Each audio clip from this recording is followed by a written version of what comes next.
Om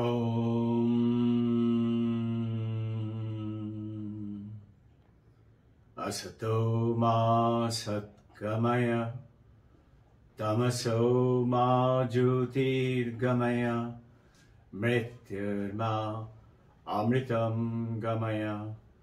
Om Shanti Shanti Shanti. Jai Guru. The last Thursday of the 2021. Let us recollect what all have we been doing through the last year. A tremendous progress has happened, and the more I keep interacting with you, the more I come to know the progressions that you all are doing. It's so beautiful, and so very simply illuminating. After all, what is the purpose of us getting together, sitting together, talking about spirituality, religion, God, and detachment, and yet achieving the goals of our life? The purpose is to make, very simple, sufferings in our life vanish, duksha nivritti, and ananda prapti. Ananda includes not just beautiful, what we think is nirvana. In addition to that, we are all grihis.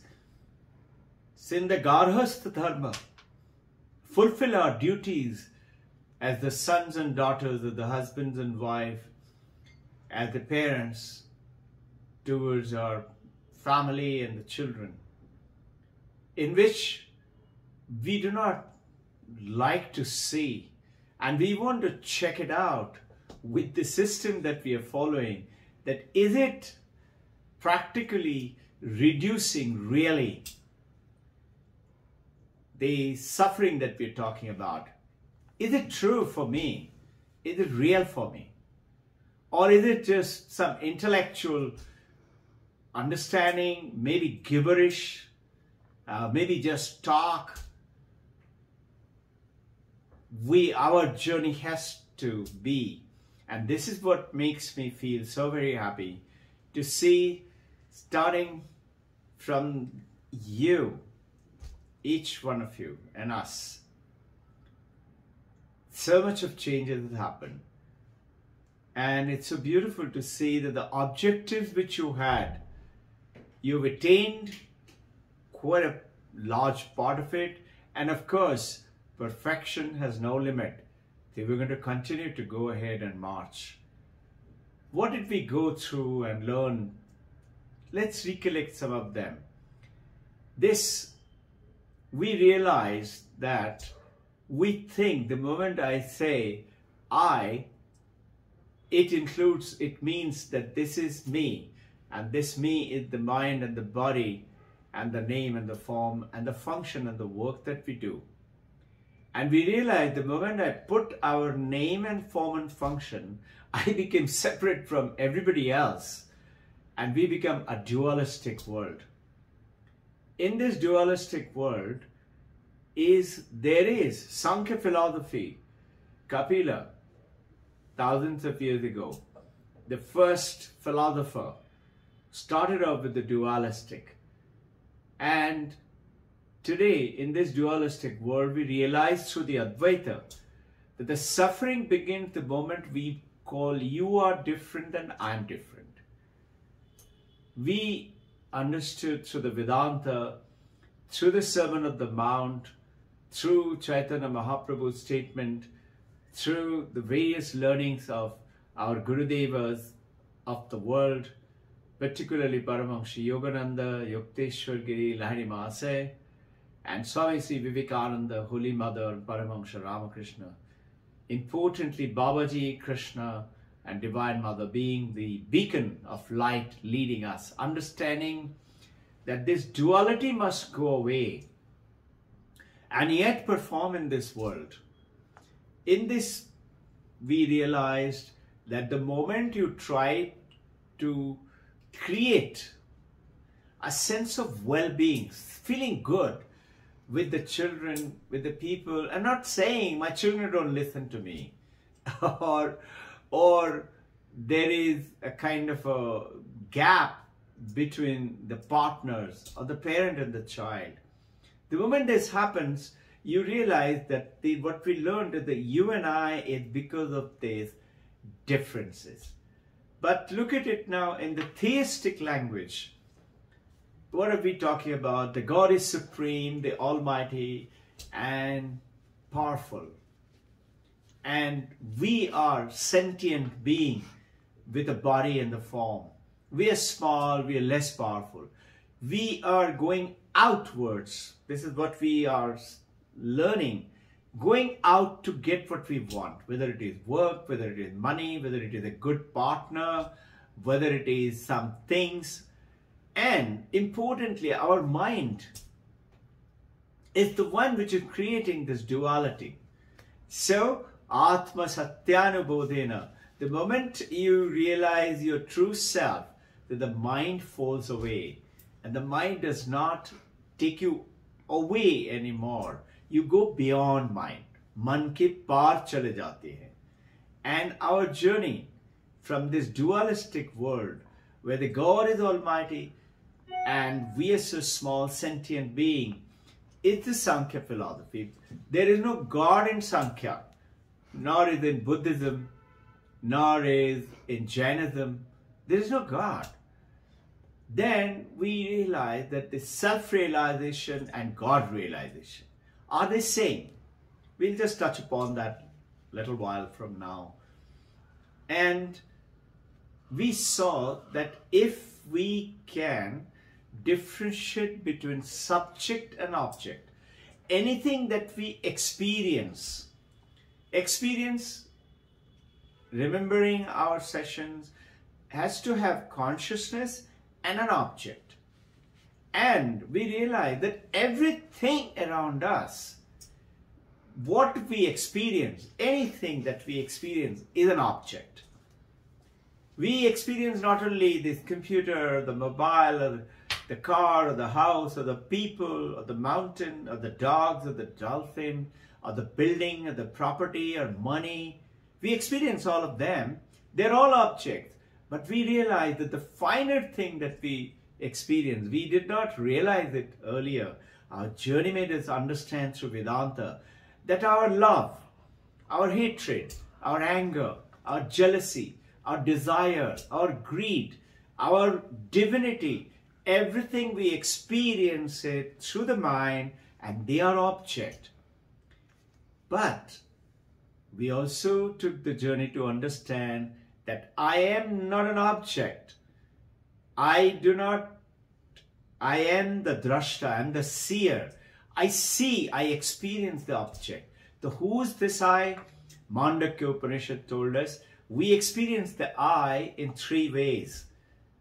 Jagrat in the waking state, Swapna in the sleeping state, dream, and Sushupti in the deep sleep state.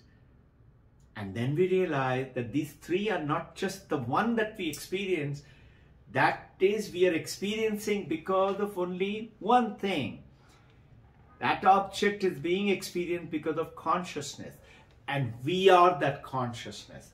And that consciousness is the fourth. And we count the waking, dreaming, and the deep sleep state through Maya. Maya Sankhyana Turiyam. We realize that only we count because of the Maya. It appears to us. So, how do we perform in this world? How do we remove that suffering? Importantly, when you close your eyes, you find the divinity within, the peace within, love within, for everyone. And not calculating for our own little self, me, mine, and myself. Anything that we want, we are going over what all we did. That if we are willing to let go what we seek, what we want, then the whole universe comes down and gives it to us what we want. Understood this? If I want something, we have been doing what? We go work hard and try to get it and spend money and see the rating and where can I buy and all that stuff. Whereas the Vedanta talks about that if you are ready to relinquish, give it away, what you seek, what you want in your life, if you want to give it away, then this world, this consciousness, this God, this Divine Mother, these gurus will give it to us in the infinite way. No shortage then.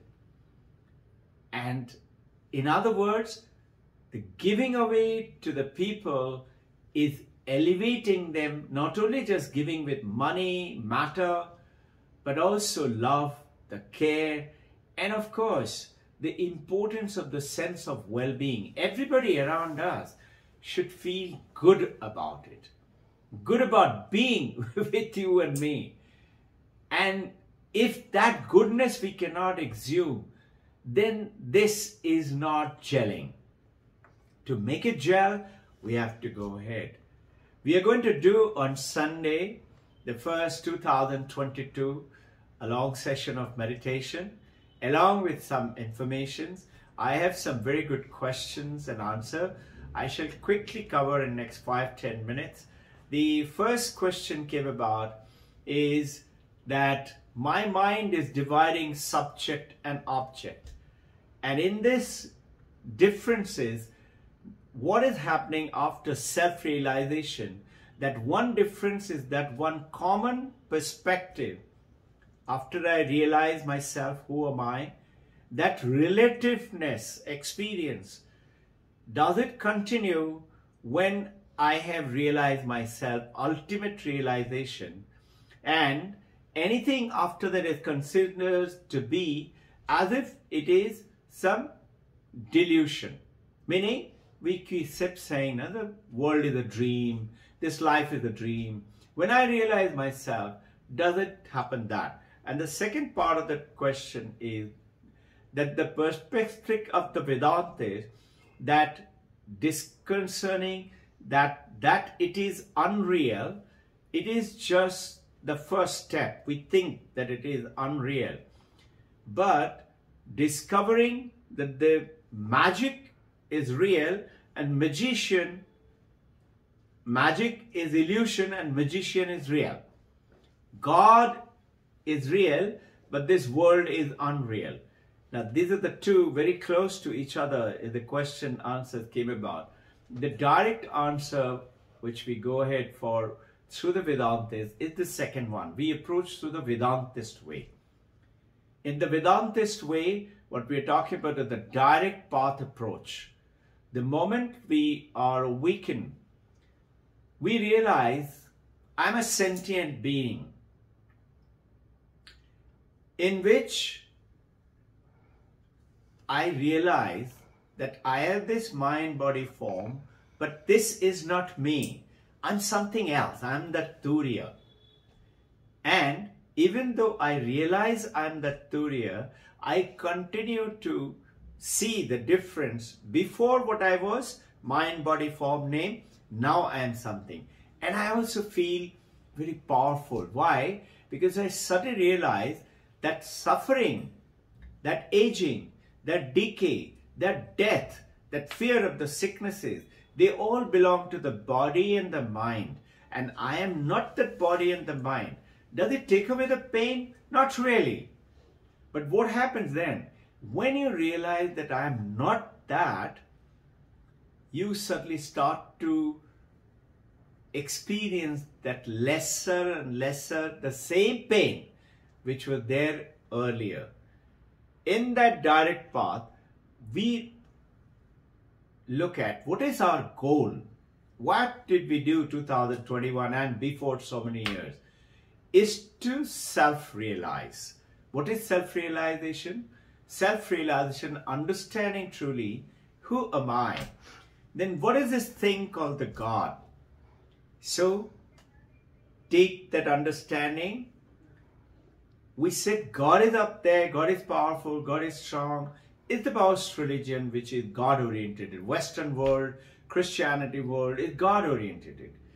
In India, we have acceptance of all religion, all practices, and in which we know, understanding it, sky is blue, but we know it is not blue, and yet we enjoy the sky knowing it is not blue, knowing that the moonlight is not actually the moon's light, but we enjoy the moonlight even though I know it is sun's light, and we use it. We use that beautiful sky, black at night, orange and red and various multicolors during the sunset and sunrise time, and otherwise during the day blue. We enjoy the blueness. We enjoy the real world, which is called the world around us, instead of calling it delusion, illusion, as a Vedantist. We enjoy being in this Robbin Ghosh and the world and my work and things like that by seeing in everyone that supreme consciousness, that God in everyone. The moment we start to see God in everyone, how can you start fighting with your husband or wife or children when you see that you are not separate from them? You all are one. How is that oneness? What is difference? We realize that the mind and the body and the name and the form is separate. But what is not separate is the consciousness. That consciousness. How do we understand? Easiest example, we have gone over it so many times, apply it straight away. That ocean. Ocean is vast, is God. In the theistic religion, we are the little waves and the bubble and the froth. Okay? So we are the bubble and the waves and the froth and the waves, and ocean is God. And ocean is the vast expanse we are. But then we realize through the Advaita that look, yes, we are wave and that's ocean. That's huge. God is huge and we are small. But we realize through Advaita, everything is nothing else but water. When I look at the water, I can still have an error. What error? That water content in me as a wave is only this much, and water content in the ocean is so huge. Mistake what we are doing in that thinking is we are objecting that water. That consciousness. Consciousness is not an object. Water certainly is an object. It is an example that we are taking it to understand it. Water in the wave and water in the ocean are not separate. They're one. And it is not quantity. The moment we look at the quantity, wave has got this much quantity and ocean has got that much quantity. What we are saying is objectifying. The moment we put, remember, desha, kala, vastu, time, space, and object. The moment we do it, we limit it. But water, whether it is there in the wave or in the ocean, water can exist in a water vapor form. Water can exist in this glass of water form. Water can exist in our body. Water is everywhere. And that everywhere is the consciousness. When you look at the perspective with that consciousness, suddenly realization is appearing, self-realization and God realization. God realization, they're all one, becoming. That water is not a content or a quantity. It is it. It is not, we realize that we always say, I have this is, computer is, body is, house is, this is my house. Whereas Vedanta tells, no, it is the existence which is infinite ocean of existence has given birth to your body, to your family, to your house, to your car. Ocean of existence. everywhere. If it is not existing, it is not existence. It doesn't exist. It cannot come. So Vedanta tells you existence, Sat, consciousness, Chit, is Ananda. Sat, Chit, Ananda, infinite joy. Sufferings will not go away, but it suddenly appears to you much less, suddenly vanishes away, because you suddenly get into that state of the Turiya through the meditation, through the Shravanam and Mananam and asking question. It is not theoretical, it is an understanding, and that realizing that taste, we realize if it is true, truth can never change. We realize hot potato is not, it is borrowed. Hot water has got borrowed. Hot pan is borrowed, but the hot fire is intrinsic quality. Consciousness is intrinsic in everything all around us. The two tests of going ahead in this unlimited absolute, the world of an appearance, that in my problem solved or getting solved or not, first test of our journey of 2021, is it getting solved or solved? If it is not, you need to look into and discuss with me, talk about it, ask questions. I haven't heard from someone till all this year, it is not. I'm hearing from each one of you so beautifully. And the second test is looking back at lives of the great spiritual leaders. Have they solved and have brought joy and lived with the people and given them that beautiful joy, feeling of goodness, and feeling of you first, me last. The moment through the Sermon of the Mount we realize that if you want peace and love, peace in life, if you want peace in life, let others' will be done. It doesn't mean that we become doormat. It doesn't. It is the enlightened people always see as if they don't have any wish or will. They don't want a little thing. Why? You ask them and the answer they give you, why did you become a monk? The answer they give you, because I wanted everything. I wanted the whole universe. And that is how they renounced apparently so-called little material things. Came the whole universe. When you are relinquishing what you seek, giving away, jnanam danena vartate. Love, give it away, then the love comes to you. Name and fame, give it to the people, to your company, to your colleague, to your family, to your members. It will come to you.